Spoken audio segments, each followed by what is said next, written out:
کہ جنات کو علم غیب حاصل ہے۔ مولا عز و جل بھی فرماتے ہیں کہ جب حضرت سلیمان علیہ السلام زمین پر آئے جنوں کی حقیقت کھل گئی، یعنی وہ غیب نہیں جانتے۔ اگر غیب جانتے ہوتے تو اس خواری کے عذاب میں مبتلا نہ ہوتے۔ پھر ان کی حقیقت ان لوگوں کے نزدیک جو جنات کو مجردات نہیں مانتے یہ ہے۔ جنات ہوائی اجسام ہیں، بعض کہتے ہیں کہ یہ ناری اجسام ہیں۔ یہ مختلف شکلوں میں متشکل ہونے پر قادر ہیں، مثلا مختلف جانوروں کی شکل میں اور انسان کی شکل میں بھی آ سکتے ہیں۔ ان میں عقل و فہم بھی ہے اور بہت بڑے بڑے کام کر لیتے ہیں، جیسے حضرت سلیمان علیہ السلام کے لیے محل اور تصویریں اور بڑے بڑے حوضوں کے برابر لگن اور لنگردار دیگیں تیار کرتے تھے۔ وہ لوگ جو ان کے مجردات کے قائل ہیں تو انہیں دو اقسام میں مانتے ہیں، نمبر 1 ارضیہ سفلیہ، نمبر 2 عالیہ۔ ارضیہ سفلیہ یہ اس لیے کہ مجردات یعنی وہ مجردات جو نہ متحیر ہیں اور نہ کسی متحیر میں حلول کرنے والے ہیں۔ عالیہ ان میں بعض وہ عالی ہیں جو اجسام کی تدبیر سے مقدس ہیں، وہ ملائکہ مقربین ہیں جنہیں مشائن حضرات عقول سے تعبیر کرتے ہیں، اور اشراکین صاحبان ان کا انوار عالیہ قاہرہ نام رکھتے ہیں، اور بعض وہ ہیں جو جسم کی تدبیر سے تعلق رکھتے ہیں، ان کو مشائن نفوس سماویہ اور اشراکین انوار مدبرہ کے نام سے موسوم کرتے ہیں۔ ان سب سے برگزیدہ حاملین عرش ہیں جو اس وقت 4 ہیں اور قیامت میں 8 ہو جائیں گے۔ ان کے بعد وہ جو عرش کے ارد گرد کھڑے ہیں، پھر کرسی والوں کا درجہ، پھر 7ویں آسمان والوں کا، اسی طرح درجہ بدرجہ آسمانوں کے ملائکہ۔ مثلا آسمانوں کے ملائکہ میں سب سے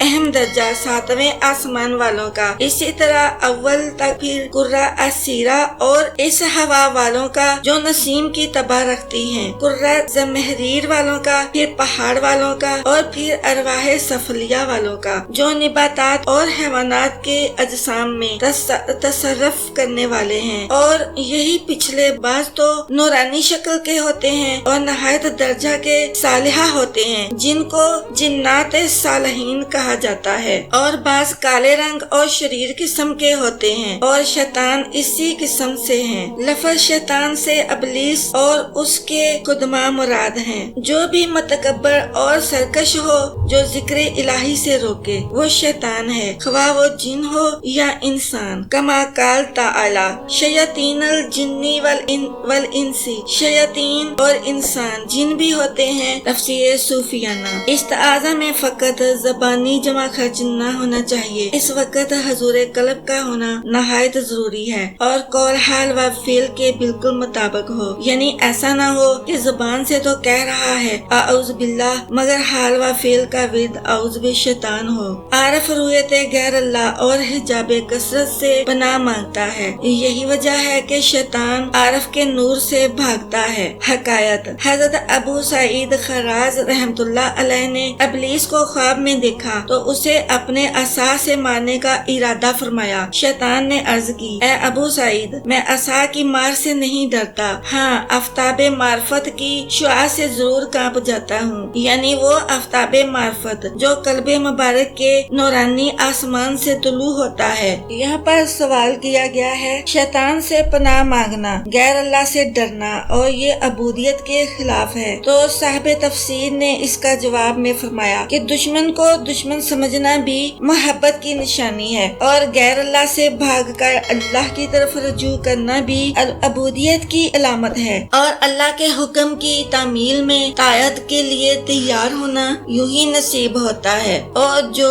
اللہ تعالیٰ سے ڈرتا ہے اپنی عاجزی کا اظہار کرتا ہے۔ مولانا روم رحمت اللہ علیہ نے یہاں پر فارسی میں فرمایا، جس کا اردو ترجمہ ہے، آدمی کے چھپے ہوئے بہت دشمن ہیں، سمجھدار آدمی وہ ہے جو دشمن سے ڈرتا ہے۔ تفسیر کبیر میں ہے، اعوذ باللہ پڑھنا مخلوق سے اعراض اور خالق کی طرف رجوع کرنا ہے، اور حاجت کامل جو نفس کو درپیش ہوتی ہے سے روح گردانی کر کے غنائے تام حقی کے ساتھ جمیع خیرات کے حصول کی طرف راغب ہونا اور اسی کی بدولت تمام بلیات کو دفع کرنا ہے۔ یہی راز ہے فَفِرُّوا إِلَى اللَّهِ، اللہ کی طرف بھاگو۔ اس سے ثابت ہوا اللہ کا قرب بجز عجز کے حاصل نہیں ہوتا اور عجز سالک کا انتہائی مقام ہے۔ حضرت حسن رحمۃ اللہ علیہ فرماتے ہیں کہ جس نے حقیقی طور پر پناہ مانگی یعنی حضور قلب کے ساتھ، تو اللہ تعالیٰ اس کے اور شیطان کے درمیان 300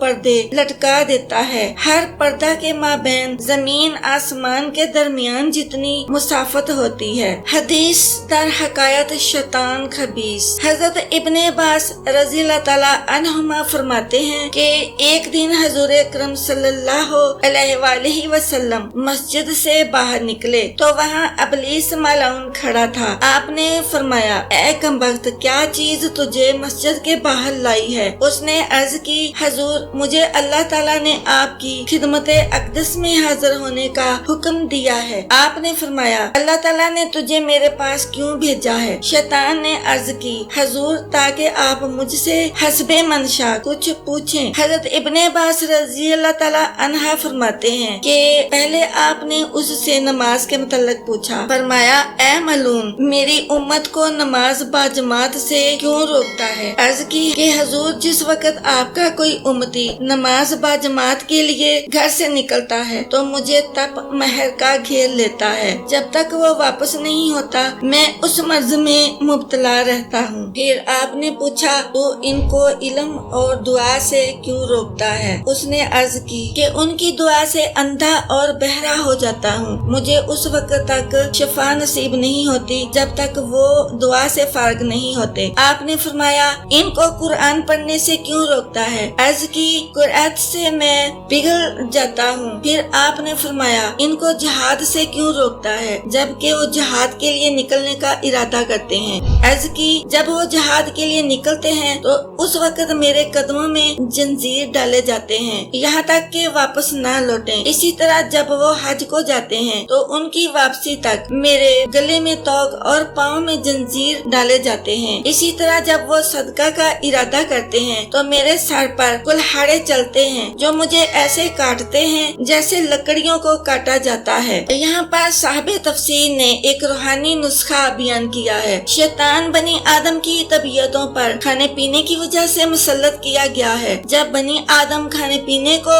خیر باد کہتے اور تو پیٹ اور فرج کی شہوت کی بے کنی ہوگی، بعد ازاں شیطان کی مداخلت یعنی گمراہ کرنا بھی نہیں ہوگا۔ نفس کی اصلاح کا سبب یہی 5 نمازیں ہیں، کیونکہ ان کی فرضیت بھی اصلاح نفس کے لیے ہے۔ اسی لیے نماز میں 3 طرح سے عاجزی ہے۔ نمبر 1، بہت بڑے بادشاہ کے سامنے ہاتھ باندھ کر کھڑے ہونا۔ نمبر 2، رکوع کر کے عاجزی ظاہر کرنا۔ نمبر 3، سجدہ کر کے اظہار عجز کرنا، اور نفس بھی عاجزی سے اصلاح پذیر ہوتا ہے۔ حقائق۔ حضرت وہب بن انبا فرماتے ہیں کہ جب سیدنا نوح علیہ السلام کشتی سے باہر آئے تو ابلیس کھڑا تھا۔ آپ نے فرمایا، اے بدبخت، یہ تو بتا کہ بنی آدم کے کون سے عادات تجھے اور تیرے لشکر کو گمراہ اور ہلاک کرنے میں معاونت کرتے ہیں۔ ابلیس ملعون نے جواب دیا کہ جب ہم اپنی آدم کو کنجوس، بخیل، بدخواہ، سرکش اور جلد باز پاتے ہیں تو ہم گٹھڑی کی طرح اسے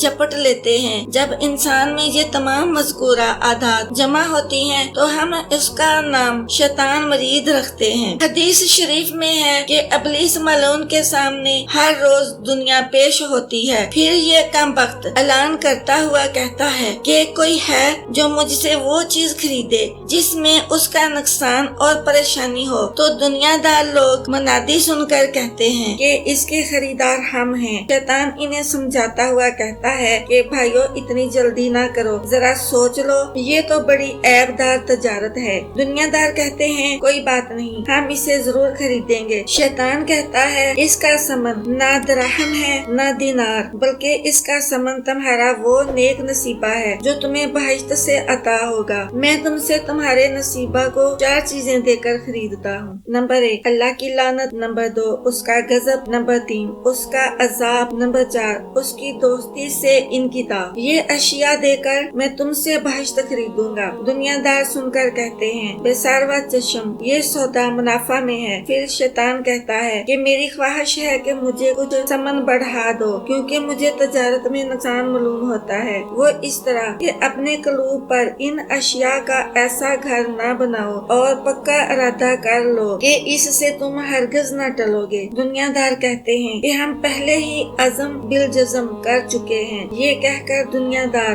دنیا لے لیتے ہیں۔ شیطان ہنس کر کہتا ہے یہ بہت بری تجارت ہے۔ حافظ شیرازی رحمت اللہ علیہ فرماتے ہیں اس جہان کمزور طبیعت سے وفا کی امید نہ رکھیو، اس لیے کہ اس بڑھیا نامراد کے ہزاروں داماد ہیں۔ حضرت شیخ سعدی رحمت اللہ علیہ فرماتے ہیں ہوشیار مرد کے نزدیک دنیا کوئی شے نہیں، کیونکہ ہر آن اس کی جگہ بدلتی رہتی ہے۔ جہان سے دل نہ لگاؤ۔ حدیث شریف میں ہے حضور نبی اکرم صلی اللہ علیہ وآلہ وسلم سے شیطان کے وسوسہ کے متعلق پوچھا گیا تو آپ صلی اللہ علیہ وآلہ وسلم نے فرمایا کہ چور اس گھر میں داخل نہیں ہوتا جس میں کوئی شے نہ ہو، یہ وسوسہ تو ایمان کی وجہ سے ہوتا ہے۔ فرمانے علی حضرت سیدنا علی رضی اللہ تعالیٰ عنہ فرماتے ہیں کہ ہماری نماز اور کتاب کی نماز میں فرق صرف وسوسہ کی وجہ سے ہے، کیونکہ شیطان کفار کے عمل سے تو فارغ ہو چکا ہے۔ کفار کا ہر عمل اس کی مرضی کے موافق ہوتا ہے اور مومن چونکہ اس کی مخالفت اور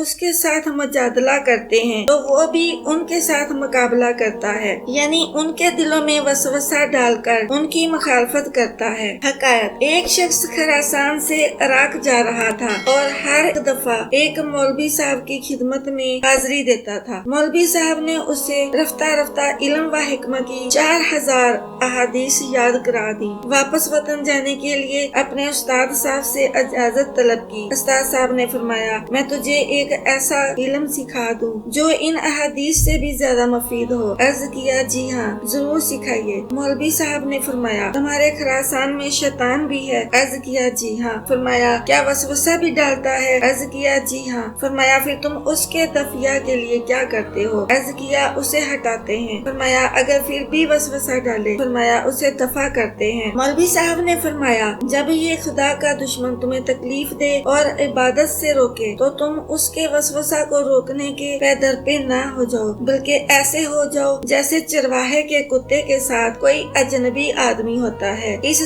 سے اللہ کی پناہ مانگو۔ تو اسلامی بہنوں اور بھائیوں، اعوذ باللہ من الشیطان الرجیم کی تفسیر مکمل ہوئی۔ وما علینا الا البلاغ المبین۔ اللہ حافظ۔